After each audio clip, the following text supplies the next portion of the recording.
Alright, Redline Origins special event featuring the old classic Ferrari 375 F1. We are down to one final goal.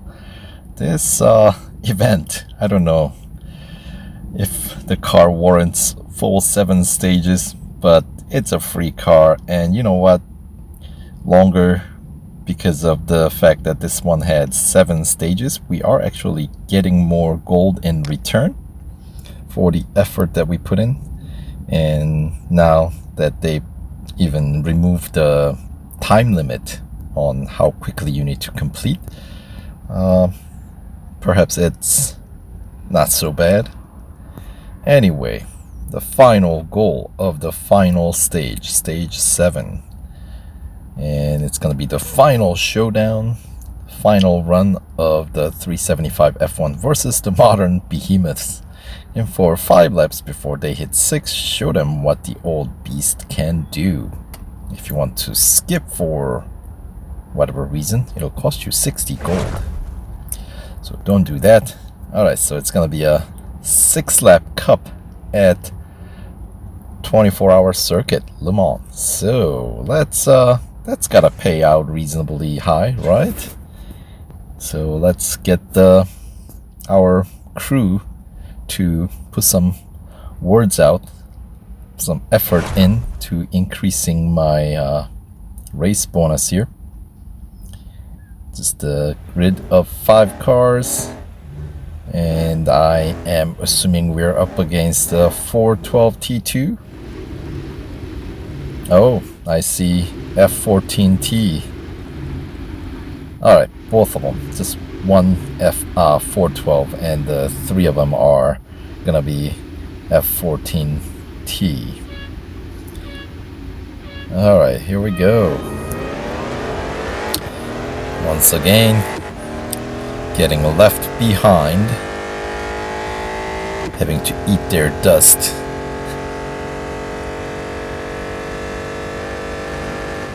But I don't think they put any other condition on this race. Ooh, we're actually able to overtake at least one of them. Right. Well-trained bots will allow you to overtake. Could we overtake you as well, Aaron Doyle? No, too much skidding. Alright. A little bit of a clipping on the inside corner, heading into Tetra Rouge, so didn't quite get as clean of a break heading into our Mulsanne straight, but I think we're okay if we go by the track record of how these bots have been behaving. And they don't care if I go off track or crash or skid. So really, anything goes race, right? But once again, when they say finish 5 laps before any opponents finish 6, this means don't get lapped by your opponents.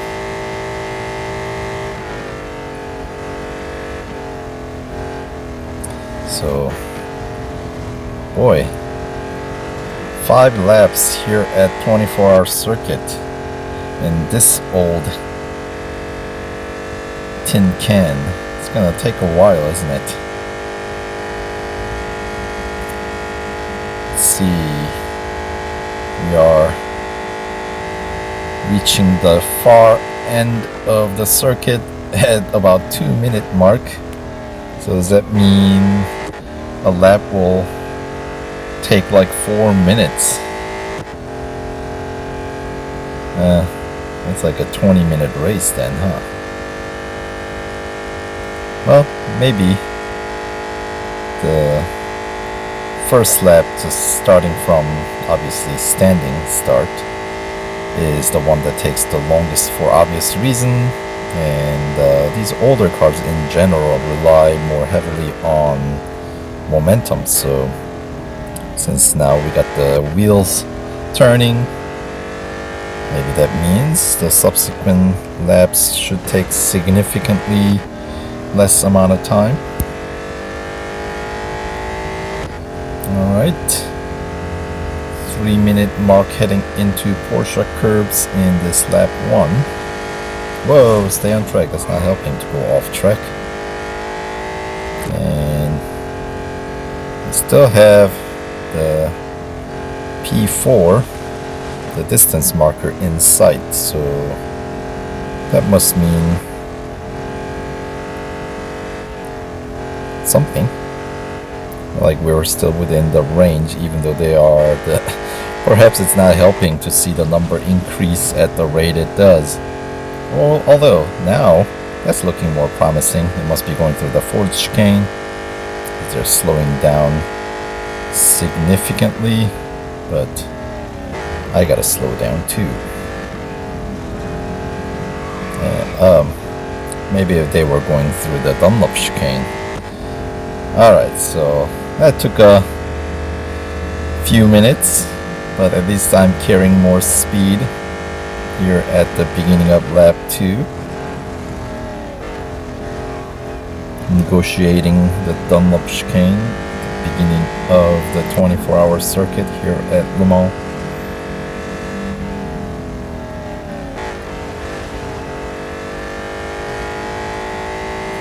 And through the S's, or coming out on Tête Rouge, heading into Mulsanne Straight, which has been divided up since you know, the heydays of Ferrari 375 F1.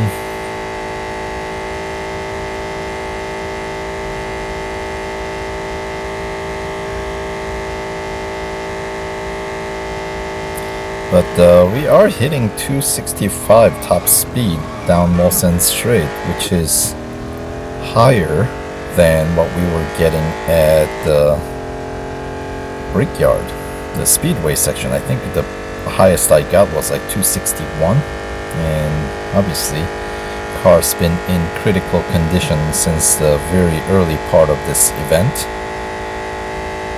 So maybe we have a slight downhill down Mulsanne Straight, maybe, just maybe, enough to get a little help from, you know, Mother Earth, gravity.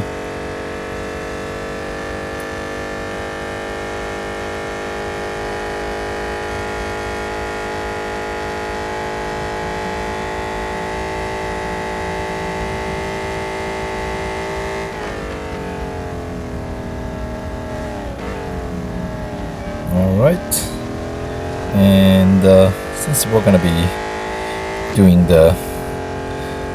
this race for a while, let's check out some different views.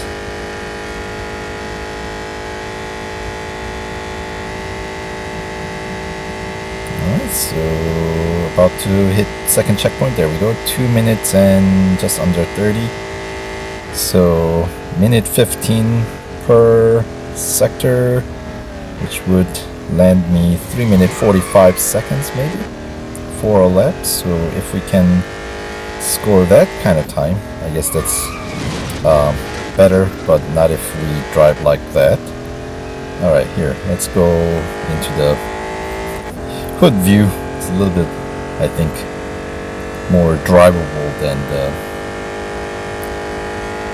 chin to the ground view.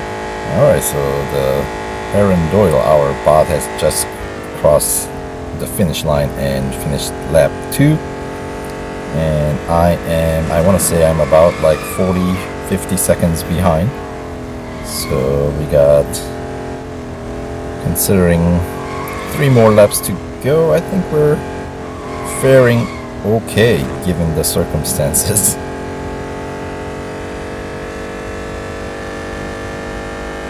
I don't think we're gonna quite finish under 345.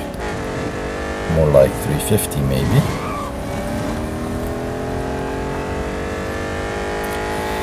Just under 350, alright. With a car like this one, there really isn't a whole lot of difference, I feel like, between the cockpit view and the hood view. Of course, cockpit view is just cooler looking view, I think. You know, as I was saying in previous videos, I love watching the tachometer as you shift gear, the needle dropping. It's pretty cool. Very fluid needle motion there. As I am skidding all over the road. So maybe that isn't such a good view as I am getting distracted.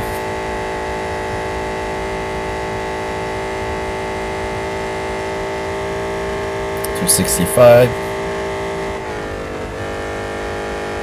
I could have pushed a little bit more than 265, but it did drop down to 264 just briefly, and then it went back up to 265. So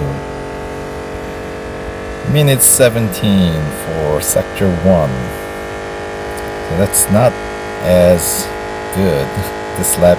Yeah, well, all that skidding around earlier on probably didn't help.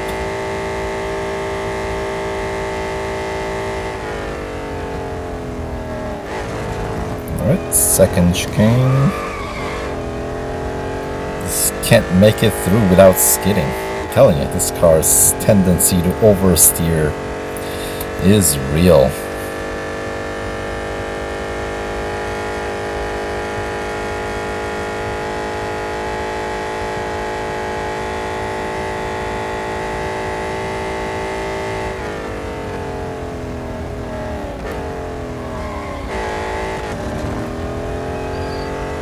Alright,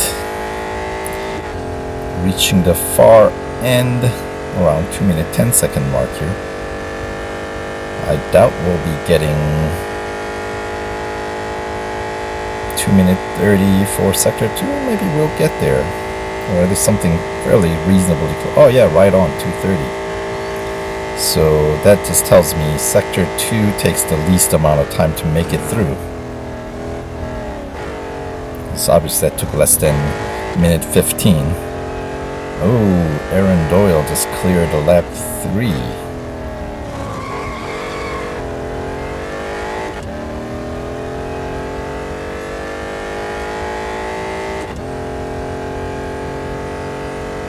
And we got another like minute to go. So I think if you just compare the rate of advancement these spots are making compared to my time, I want to say within the next 2 laps, I don't think they will quite have enough to overtake me, since obviously that's the benefit of running in a longer circuit, since each lap takes longer. Right, it's the opposite of when we need to overtake or lap others. We prefer the shorter circuit, but when we have to avoid getting overtaken, we prefer the longer circuit, because it takes bots longer time to reach us from behind, right? So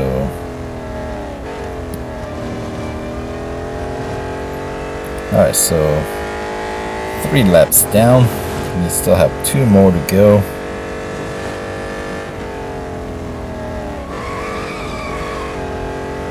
And that's gonna be, yeah. Alright, kept it on track there. That's I wanna say that's a first.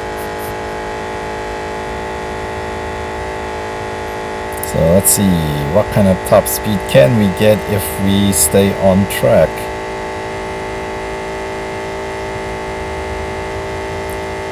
.265, 265. I guess 265 is the max that we're gonna get. Pushing pretty deep into that. Yeah, brakes on this car, I'm not sure what to make of it. Sometimes they're really good, and other times I feel like they're a little, buttery and just let me just go. So I'm not sure if it's my device just failing to register my left thumb, which wouldn't be the first time that has happened. I've flown into barriers because the device fails to register your touch on the screen. I think sometimes it happens with the longer races. I don't know if it's this device getting heated up. The screen does get a little warm to the touch. And older devices tend to struggle more than the newer devices. So considering my phone here is pretty new, I mean it's maybe about a year old, a little less than that even, you think it should be able to handle the game fine. Alright, anyway, this lap 4 is looking better, and our opponent has completed the lap 4, so we got definitely work cut out for us.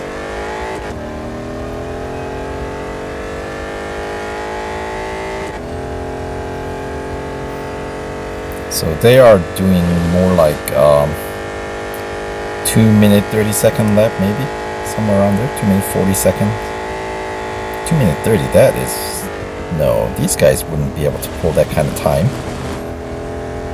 They're not even running LMP1s, and I don't think F1 cars fare nearly as well as well, cars that are specifically designed to run well in this track, right? Would make sense, which is what LMP1s of course are all about. And yeah, the best lap I get on LMP1 would be like 2-minute 30 range, 2-minute 35, 33, somewhere around there. If I have a really hot lap, I can get it closer to 2-minute 30, but those are kind of rare and far in between. So I doubt I will be overtaken in this my final lap. So I think we're okay. I think we're in the clear.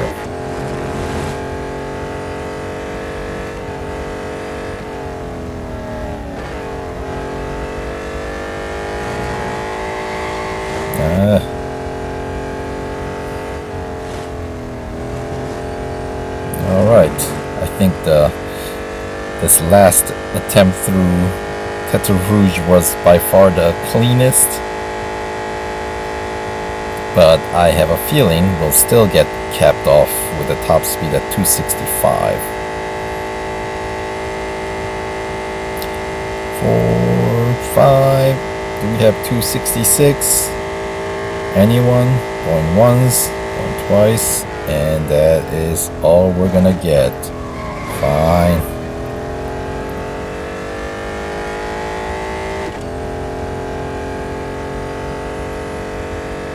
Alright, so minute 14 for sector 1, so that's definitely a improvement. And the sector 2 of course is typically faster, so I should be able to reach sector 2 checkpoint before the clock hits 2:30. I don't think I got off track there. A little difficult to tell in the cockpit view, but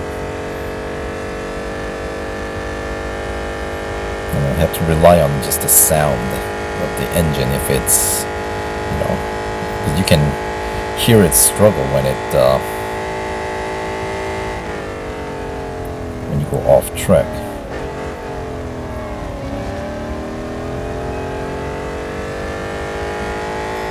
Alright, and I think I just saw the notification that my opponent has cleared yet another lap, but that means they got quite a ways to go to catch up to me. At least a couple of minutes, and I should be able to wrap up this, my final lap 5 under that. So I want to say I may still have some 30 seconds or something close to it before any of those modern behemoths reach my tail, so I think we're good.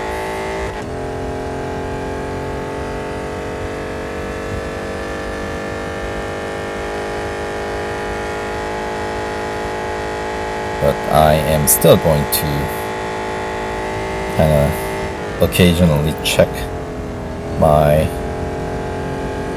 minimap to make sure that no funny business coming up, sneaking up from behind.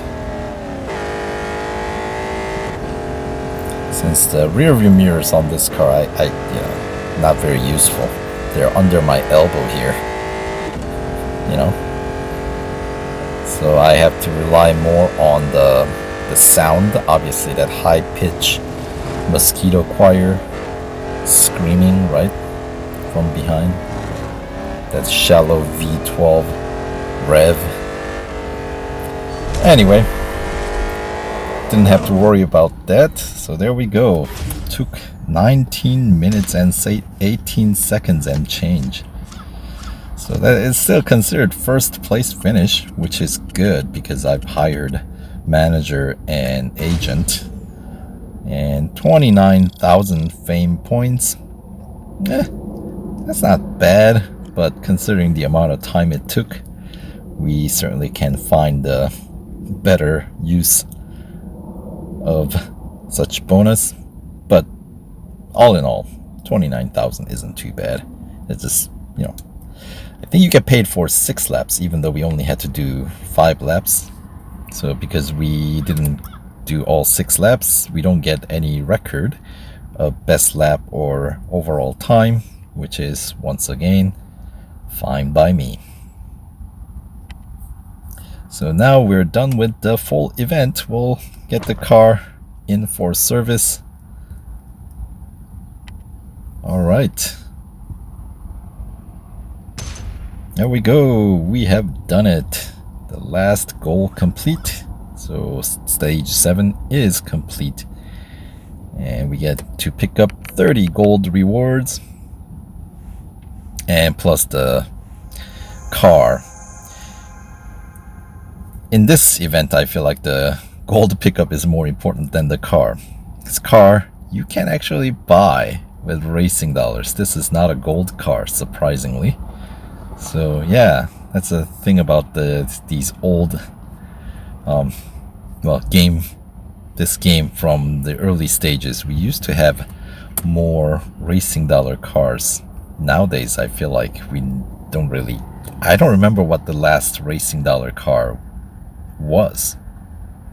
That's how long and how rare and far in between racing dollar purchase cars are nowadays.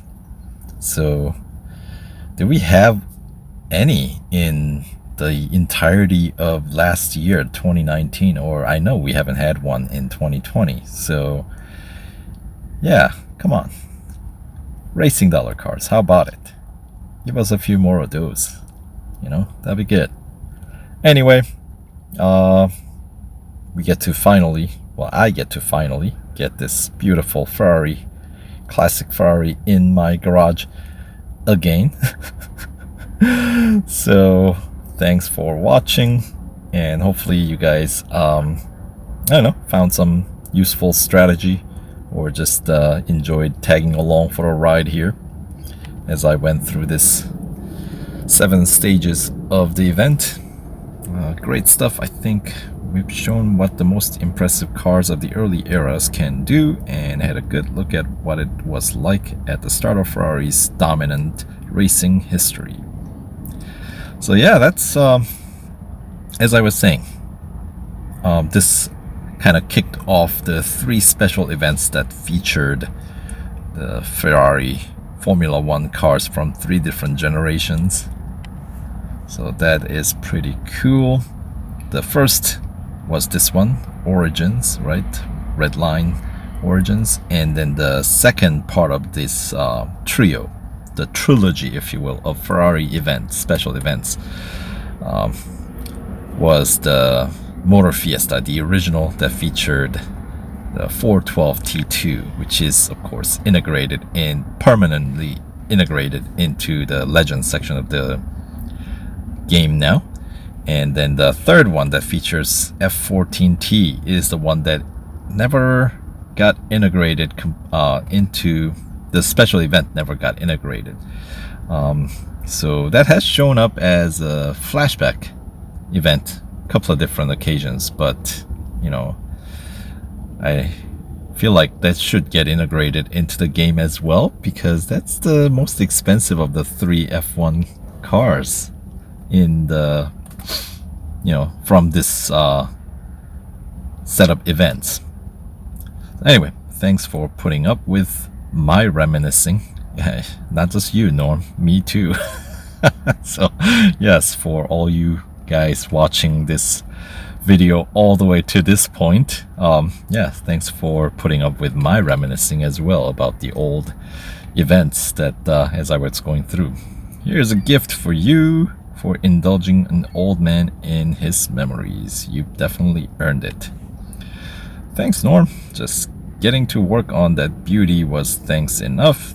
That car is an absolute classic. And of course, this car is featured on a single bonus series, Ferrari Heritage Hustle, that features just one car, this one.